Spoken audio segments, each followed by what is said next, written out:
Welcome to the Flight Club Podcast, a woman's guide to leaning out. We give you a behind-the-scenes look at business launch and growth through the stories of successful female entrepreneurs. Here's your host, Felina Hansen, founder and CEO of Hera Hub.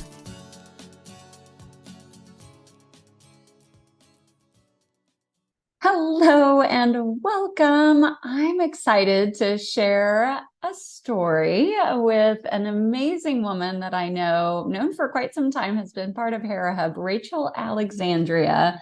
I'm excited to share her path with you today. Rachel is a former psychotherapist turned Soulmedic. She helps high performers out of their secret messes resulting from overwhelm, anxiety, perfectionism, and people pleasing. She has written 3 books on planning for difficult conversations, on taming the inner critic, and a manual on using EFT tapping for stress release. She also teaches a group program, Soul School, helping students build self-trust as the antidote to anxiety. Welcome to the show today, Rachel. Thank you so much. I'm excited to be here. Yeah, I'm excited to dive a little more into your background. You've been a Hera Hub member for a while, and I don't know that I know all your deep, dark secrets. So we're going to get to them. So let's go back. I want to talk about your career path and some of the things that I know you experienced throughout your career path that have led you to the work that you're doing now. Partial SoCal girl, started off here in SoCal and then went to Washington State. Take us into some of those choices you made in regards to education, undergrad, and then I see you did an MFA in poetry as well. So talk about some of those early decisions, and then we'll get into your career path. Okay. Well, so yeah, I grew up, did most of my early childhood schooling kind of stuff in Spokane, Washington with my mom. Did not love being in Spokane, Washington. No offense to Spokane. It's just not the right vibe for me. Yeah. And my mom said when it was time for college, that was just assumed. It was one of those families where, that's just the next thing you do. And she said, you can go wherever you want as long as it's in state. And I was not a very aspirational career person when I was young. I just cared more about spending time with friends and learning stuff and connection. I knew I wanted to go to the University of Washington because it was in Seattle. It was in a big city. There were going to be a lot of people to meet. I'm an extrovert. That was the thing. And I wanted the freedom to kind of figure out my own way. I wanted to go to a college where if I missed a class, no one knew. Like that it was okay. No one was like monitoring or micromanaging me. So I did my undergrad in English with a creative writing emphasis because I've always been a big reader and I didn't really know what else. I didn't have a strong focus on something I wanted to do for a career.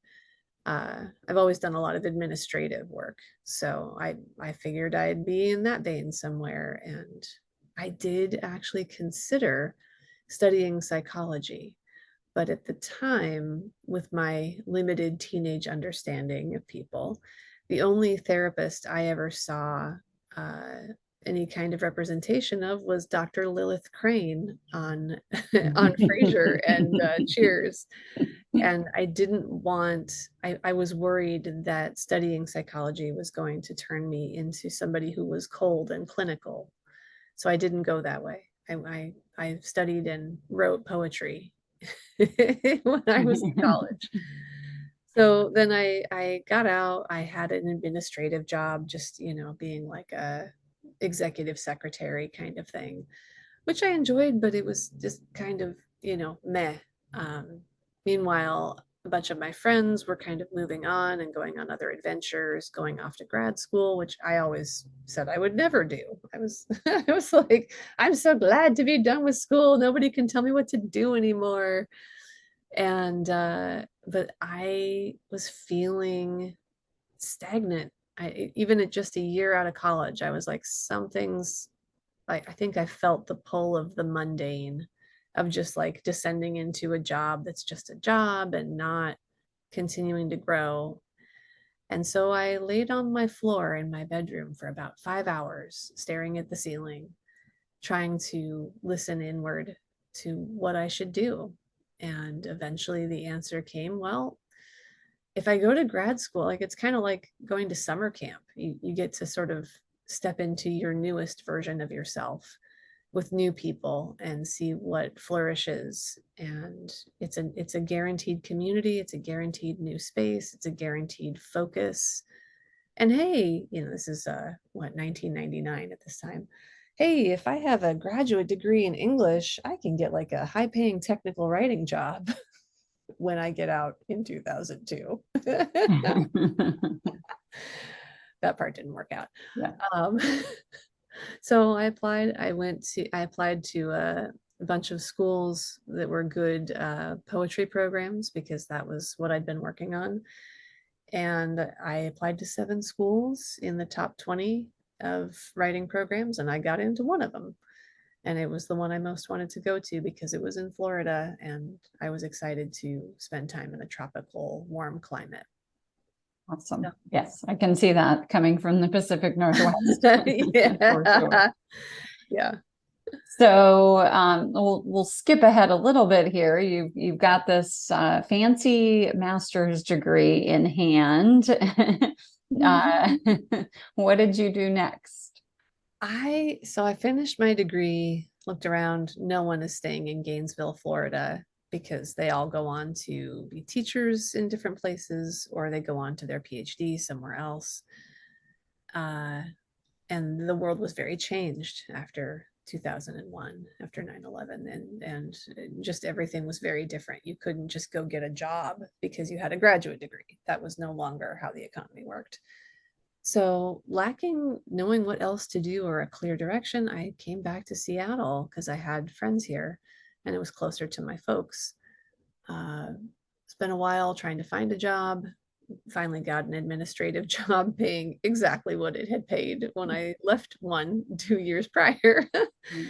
Did that for a few years, and just kind of went through the motions. And in the meantime, I met my former husband. And he said to me, not unkindly, "What are you doing with your life? You are so talented and smart, and you don't care about this job. It does not maximize your talent. It's not meaningful to you, and it doesn't pay you a lot. Maybe at least one of these things should be improved." So I did some soul searching and looked at the want ads, and everything looked like comparable to what I was doing. And I was like, I just remember kind of looking at spirit, like literally looking at the sky and being like, so you're telling me it's not going to be that easy. Okay. Did a bunch of soul searching, realized, what is it that I really like to do? What is it that's like super meaningful to me? I really, really like helping people out of suffering. I really like helping people see possibility and just feel better, essentially. That is so enlivening for me. And I went, oh, crap. I have to go back to grad school again. No one's going to let me just be a therapist without getting another graduate degree. So I went from somebody who graduated college, like, yay, no more schooling for me ever, to somebody who got 2 graduate degrees. And you then went to Bastyr, which is, there's a location here in San Diego, but did you attend here? Were you still in the Pacific Northwest? I was still in Seattle. I told a friend that I was looking at doing schooling for psychotherapy, and she said, you really should look at this particular program that was at the time affiliated with Bastyr, called the Leadership Institute of Seattle. And it actually no longer exists. But it was a really experiential program. And I went to an open house, and I remember sitting there, and they were like talking, they actually taught this concept in the open house called the interpersonal gap. And I just remember feeling so alive and on fire, because here was finally a room where people were talking about things that I knew, but I didn't have any words for. Like, there were actual concepts. People had codified these things, and I could learn that language and talk with people who also understood inherently things like systemic dynamics, group dynamics, and how people work. I knew from that moment that's the only school I applied to. Got in. Awesome. And I want to go back to something you said. You really found your passion for helping people through things, seeing what's possible. Where do you think that came from? I mean, not everybody has that. Yeah. I mean, in all honesty, I think this is always who I've been. I just came into this world. When I was a little kid, people would always call me an old soul. I don't get called that so much anymore, because I think I've finally grown to an age where people think wisdom is normal to have. But I've always been somebody who's deeply observant of the world around me, deeply curious. And I don't know how to explain. I just always have had a connection to the heart of the world. I've always been an empath, not just empathic, but like empath, having the ability to feel how other people feel, literally, without an intellectual process. I didn't know that for a long time. That was part of my journey to doing what I do now, but it's always been with me.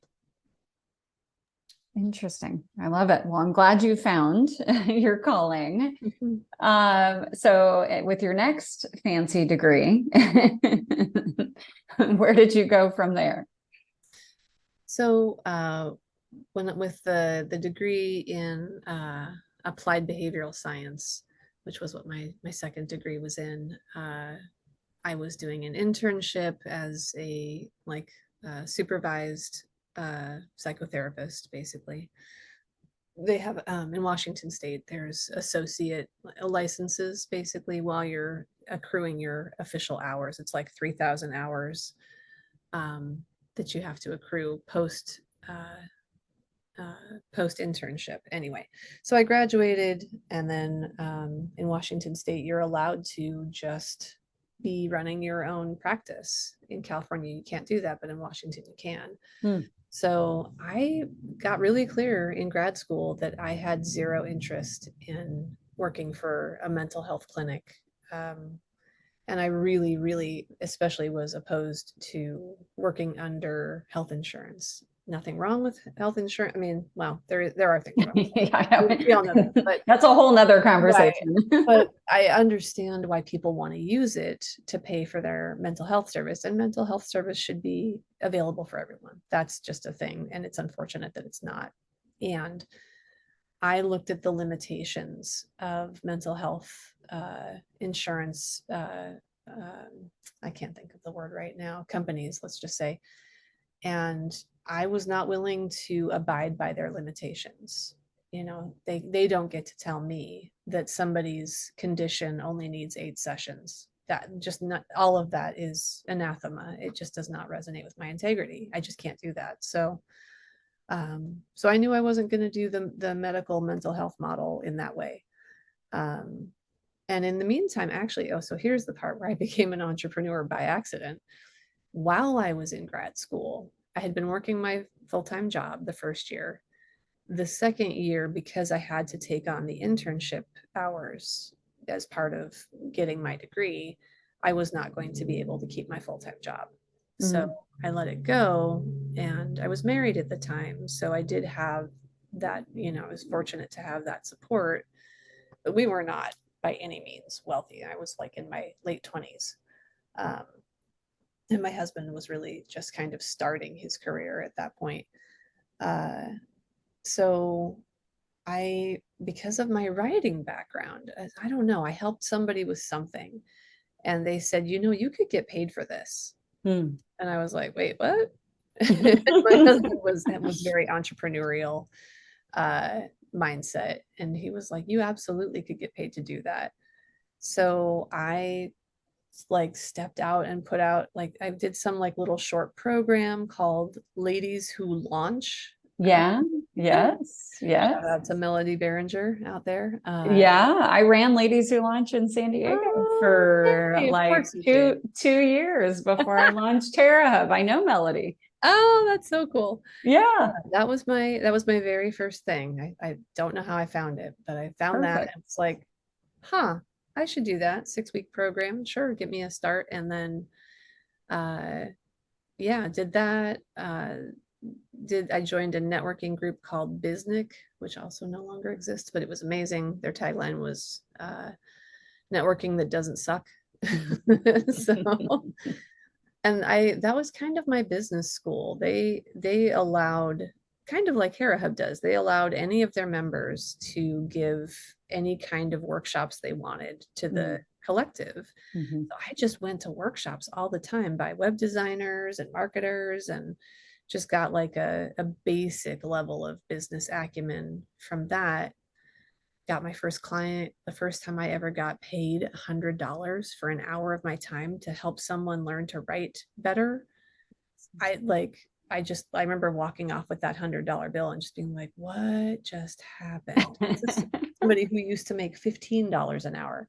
I just made $100 in an hour. I mean, we all know I worked a lot to make that $100, but yeah, it just went from there. So I ran a business for a year called Write with Meaning. And then when I finished my degree, I shifted over to doing, because I wasn't allowed to practice until I was graduated. Then I shifted to, I don't remember what my business was first called. This is a good trip down memory lane. I wish we had like a slideshow of all. Right. I'll make the background noise. So we picture a business card, Write with Meaning, and then there was a business card, Fog to Fire. Somebody told me, like, it's always been hard to describe what I do, always. Somebody told me that was the feeling they had from working with me. They came out of the fog into the fire. Of their awareness, I guess, or their, fire in a good way. Yeah. So Fog to Fire was my first company name.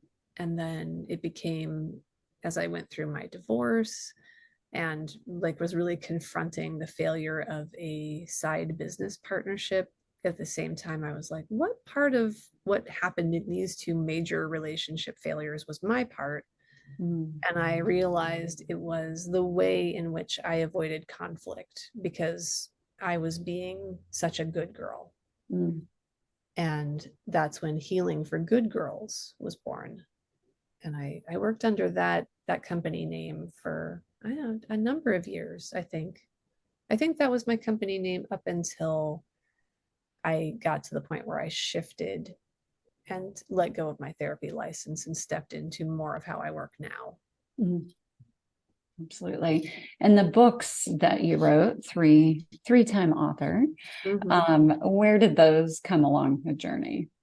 Yeah, that's a great segue because the first one is called Woman Overboard, 6 Ways Women Avoid Conflict and 1 Way to Live Drama-Free.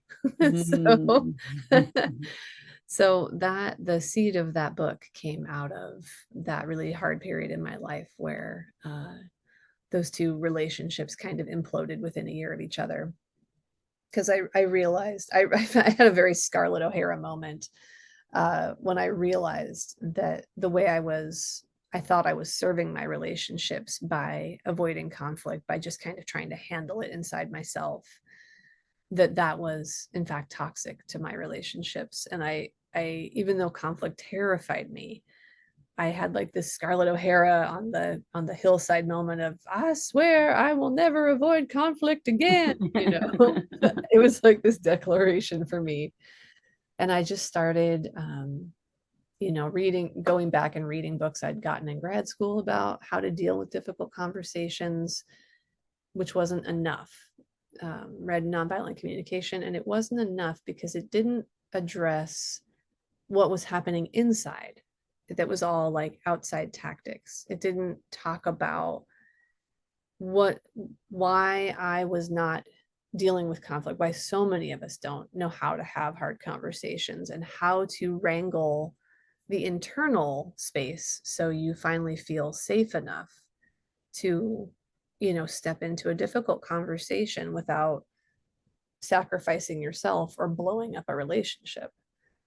So I developed it through a lot of personal work, testing things out with my clients, workshopping it. It's like beta testing. And I developed this.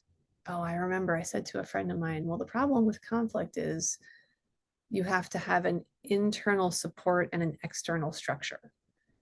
And she said, I've never heard that about conflict before. Mm-hmm. That was the seed of the book. Was it fun to write? I mean, yeah. I think fun maybe isn't the right word. I think every author will say yes and no, probably. It was a lot of work, but it was very fulfilling. I think that's probably the better way to say it. And I'm really proud of what I created there. I still actually walk clients through the model I created, and it went, actually was pretty successful. To publish it, I joined kind of one of those book coach publishing, like small publisher programs. And social media was in a different place at that time, where it was easier for us to find each other and connect with each other and support each other, just people in general. So I was talking about writing the book and sharing components from the book on social media for the 2 years it took me to write it. Mm-hmm. So by the time it was getting published, I had a following about it. And I think the way that they did it, because it was Kindle only, they did like a big launch day and all of the authors in the program, co-promote each other kind of stuff. But I also had a lot of people who'd been following along, sharing about the book on the day of the launch or leading right up to the launch. So on the day of the launch, they did the Kindle free days kind of thing. And mine moved, I think the publisher told me, like 8,000 copies. Oh. Which in the publishing world is, for someone who's unknown, is pretty substantial. Yeah. Struck a chord for sure. Yeah, it was a lot of different support to get that book out there. And yeah. Awesome. Well, I want to make sure we've got a little time to talk about your business, how you work, who you work with. Where should we begin there? So who I work with, that's taken a long time to define. They've always been the same people, but I like to say, I say high performers because I think people can self-recognize with that, but I also think over responsible. That is really my audience. People who take on more than their fair share of responsibility. So I'm helping the over responsible to kind of recalibrate and balance in their lives to, and I say clean up secret messes because I think the over responsible are just trying to keep all the plates spinning and take care of all the people in their life and all of their career commitments and things like that. And they're often not great with boundaries. They're often not great at difficult conversations. They're people pleasing in ways that compromise their ability to take care of themselves and rest and stay fulfilled. So people tend to come to me at moments of transition. Someone's died, they're burning out, They broke up a relationship. They had a mental, or not a mental health, but like a physical health thing that has just kind of stopped them in their tracks, or they just can't keep doing it the way they're doing it anymore. Mm-hmm. Yeah. So many women that we both know, I'm sure, can identify with what you're talking about. And do you work with your clients typically one-on-one or in groups? Yeah. So I work with clients generally on retainer, one-on-one. I tend to work, I call it concierge care for the psyche and spirit. So I work with really busy, successful people who, like, it's helpful for them to know that we can move their appointment around. They're not like booked into this one slot and that's all they've got, and that they have to remember to keep rebooking. Since they're on retainer, we just meet every week. It's a longer session than your typical coach or therapist. I do 90-minute to 2-hour sessions so we can really get into stuff. But it's really based on what my client needs and how their schedule works. And then I'm available for like connection and sharing and whatever in between sessions. That's part of what people pay for when they work with me. So I do that. I also offer, for just kind of like first time or kind of checkups, like an a la carte magic hour is what I call that. And then I also have launched a group program called Soul School that you mentioned in my bio. That's where I take 6 to 10 people on a 6-month journey, teaching them a lot of the foundational pieces that we need to develop self-trust. Love it. Awesome. And obviously, I'm assuming you'll continue to develop that. What else is in the works? What else are you excited about in the upcoming year? Oh yeah. Well, I'm excited about the next Soul School. I am still the doors are open right now to fill up the group. I have a few people, but I want to get the right cohort because it really matters to have the right people together. That's the thing I'm really focused on. I may be launching a podcast sometime in the next 6 months. This is still kind of in the works. This is like the, behind the scenes. Yeah. Called Woo Overload. Woo as in woo woo, Yeah. Some people know what that means, and some people look at me like, woo. No. So that would be me and a good spiritual friend just kind of talking about the intersection between psychology and spirituality and all of the, how do I connect with this something greater and my intuition and things like that while still staying grounded in reality type stuff. Amazing. And you also, thank you very much for your service, serve as a guru at Hera Hub La Jolla. Once a week, I think you're there, yes? I do. Actually, I do. That may shift a little bit, but I'm going to continue to be the accountability guru and be more booked on appointment, I think, for a while. So yeah. Understandable. Well, thank you. Thank you for your service to the community. We appreciate you. And Rachel, if folks want to reach out, they want to learn more about your amazing books, your group work that you're doing, what's the best way for them to do that? You can do that at www.rachelalexandria.com. Perfect. Easy peasy. Right. It's RACHEL and then Alexandria, like the city. And there's a way to sign up for my weekly email, which is always just kind of a deep thought or a thing you can do to make your life a little bit better, or to relieve some kind of strain that might be happening. And there's also a way to book a free consult with me on there. Fantastic. Awesome. Well, Rachel, thank you so much for your time. I've enjoyed learning a bit more about your story. I didn't know about the Ladies Who Launch connection. We're going to have to compare notes on that sometime. Yeah, let's do it. Love it. Awesome. Well, thank you again for your time. I appreciate it. Absolutely. Thanks for having me. Thank you for joining this week's episode of Flight Club, sponsored by Hera Hub. We look forward to sharing more success stories with you soon.